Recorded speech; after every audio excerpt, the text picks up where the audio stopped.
Pthok Eats an Ice Cream Cone by Routes Bloodthorn.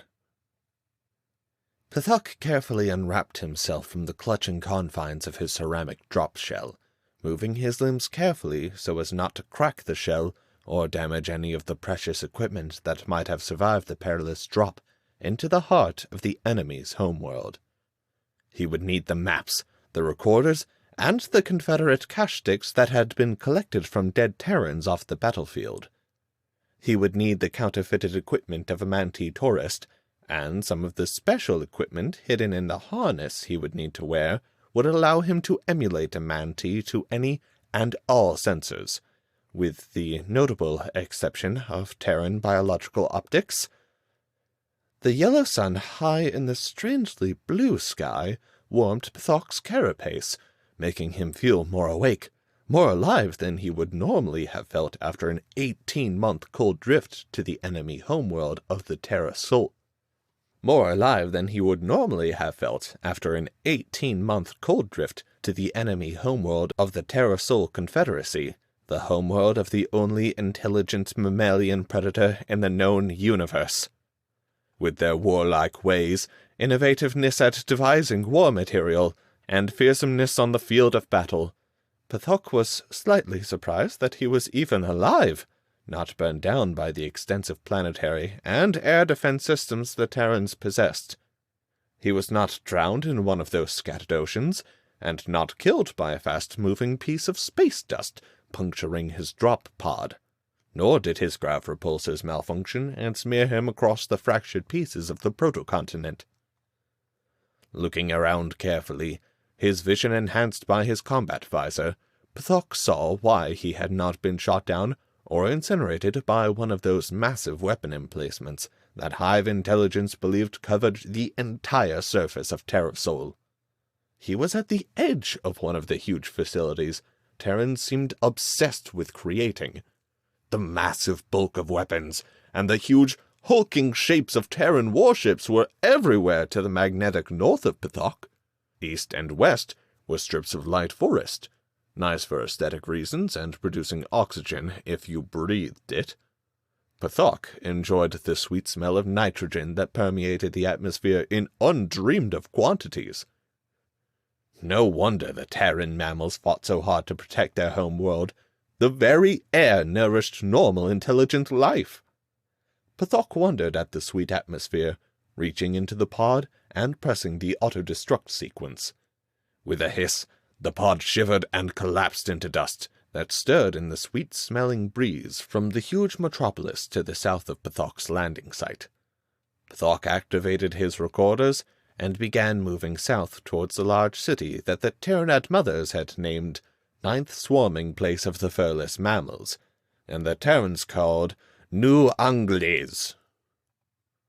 By the time the warm yellow sun had crested its zenith and began moving toward the horizon, Pthok had been picked up by a well-meaning, nearly polite Terran, and given a ride on the back of a fearsomely fast two-wheeled transport that roared and shivered and moved like some kind of reptile in and out of the ground-effect vehicle traffic. The talkative mammal had mistaken him for one of the traitorous Manti, one of the mammal's ally, who had missed something called a bus. The mammal had given him a ride all the way to the center of the huge metropolis, dropping him off in the central market to do some sightseeing. The two words meant the same to Pthok, and he wondered exactly what visioning could hold for a tourist to Terra Sol, as he wandered the spacious streets of the city. Looking around, Pthok felt his mind reel as he looked up at the huge buildings, some of them taller than the hive Pthok had grown from lava. Terrans were everywhere, moving about rapidly and grunting at one another in Terran standard. To Pthok, the language sounded as brutal as the Terrans themselves. The ground vibrated underneath the city, and Pthok barely kept his cool, nearly screaming aloud as the very ground shook beneath his feet. Some of the beings around him started, and Pthok heard more than one instance of the brutish sound Pthok knew served as Terran laughter. He could not believe it. The Terrans took no notice of planet instability. That would enable them to live on more planetary borders than anyone had ever thought. That knowledge alone would guarantee that the Hive Mothers would be pleased with Pthok's performance. No wonder the mammals fought like the insane. They came from a planet that was just as unstable as they were. He took pictures carefully, making sure no being could see his actions as he recorded both the buildings and the masses of beings that hurried about their business. He was careful to record the mammals entering buildings in great detail. In one instance, Pthok carefully recorded every available site of a place that turned away any who were not Terran military. He wondered what the facility named Harv's Bar and Grill could possibly be. Weapons research? Strategy planning? Cybernetics or power armor manufacturing? Fluttering his vestigial wings in agitation, Pthok reluctantly moved away from the tempting building, whose optics-catching hollows seemed almost to try to lure him inside. His sensitive audio receptors, boosted by his head covering, could detect the barking sound of Terran laughter, and the sound of glass on glass, glass on plastic, plastic on plastic, and both glass and plastic on metal. Whatever activity was happening inside was quite plainly exciting to the Terrans inside, but two huge hulking Terran soldiers on either side of the door intimidated Pthok to the point he would not try to peer inside the brightly lit window. By nearly sunset, Pthok was beginning to become nervous as he wandered the streets of the gigantic habitation complex. All around him, beings were moving about, and on some corners, being nervously hawked wares to reluctant-appearing beings. More than once, a male or female Terran would approach another Terran, and then they would leave together to enter a building. When he often saw the same being who waited to be approached, he rarely saw the one who made the approach again. Some beings were beginning to stare, and Pthok became sure that sooner or later some being would recognize he was a Tyranid and not a Manti, and the military would be called in to take him into custody. He knew that if the Terrans took him prisoner, he would be cooked over hot liquid vapor, cracked open, and eaten with sauce. Every Terranid knew that was what the Terrans did with captured Terranid, and Pthok had seen Terrans dismember, deshell, and devour reddish, exoskeleton-clad creatures whose forward digits ended in claws. To Pthok's horror, he had seen more than one feeding establishment with life forms caged in transparent cells, filled with salinated water, to be picked out by one of the Terrans, and then, after a suitable wait, devoured. Pthok shivered, and tried to think of a way to avoid notice and possible devouring. Quickly looking around, Pthok saw quite a few beings purchasing the wares of a stand marked ice cream in Terran Standard, and took note of the fact that no being seemed to take notice of any being that devoured the ware. He recorded the stand, took spectrograph analysis, electromagnetic scan, and full visual. He worked up his courage and approached. His senses picked up a rich mixture of complex protein chemicals emanating from the cart.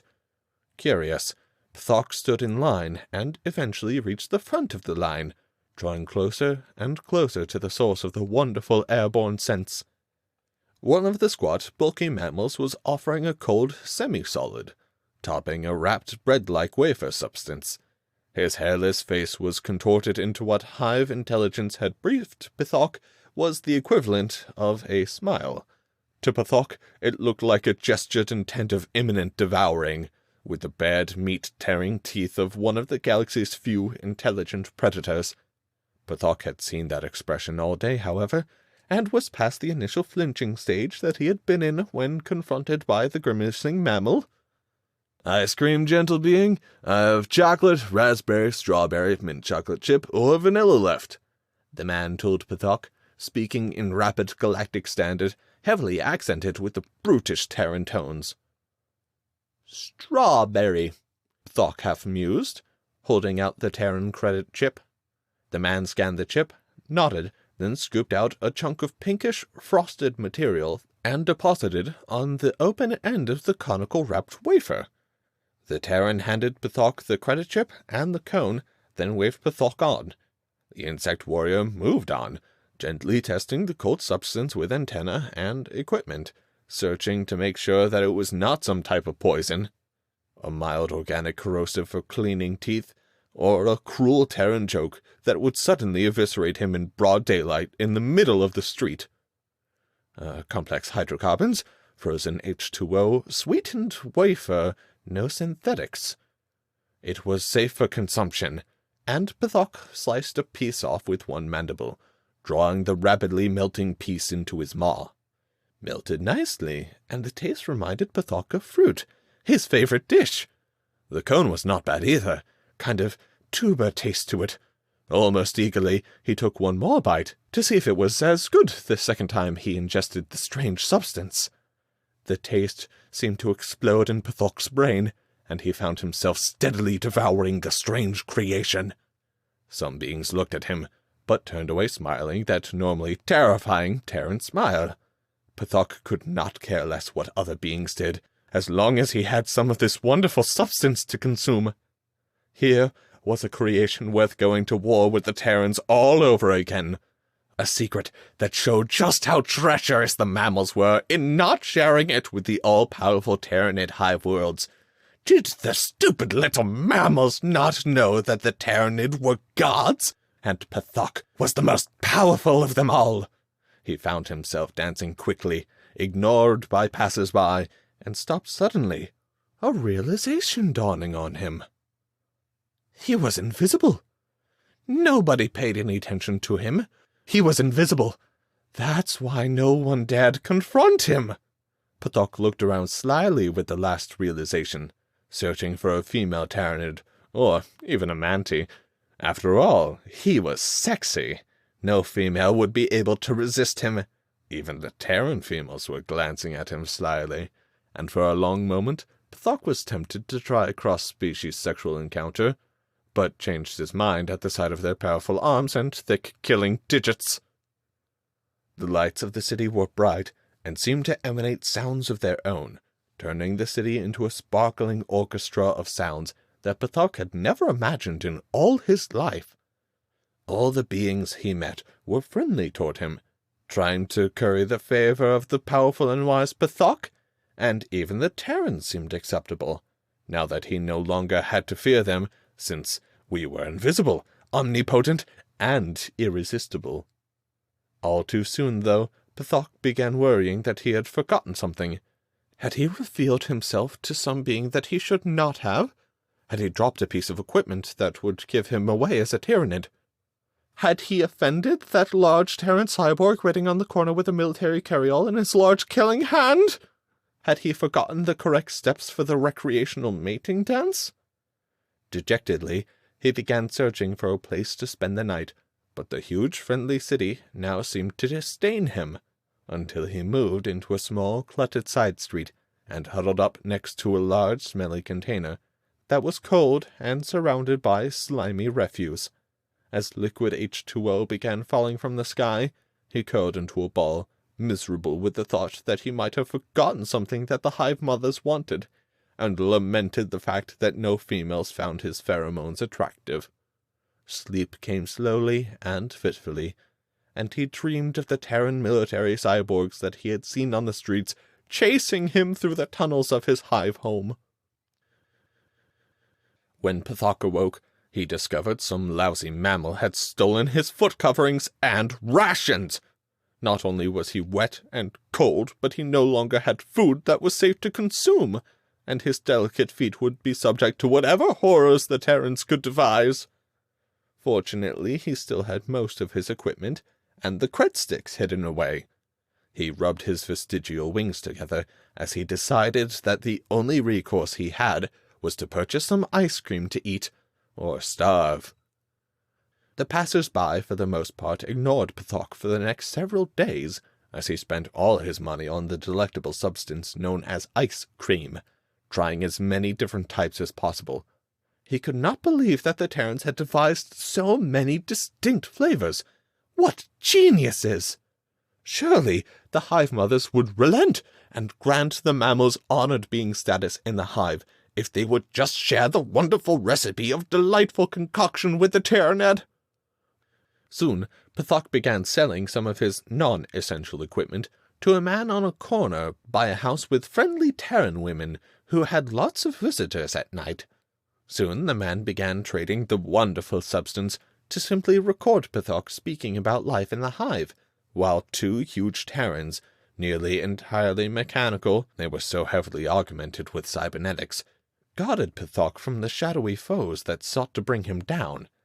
Despite Pithok's nervousness about the two fearsome combat cyborgs, the friendly man assured Pithok that they were deserters from the Terran military that believed Terrans and Tyrannid should work together.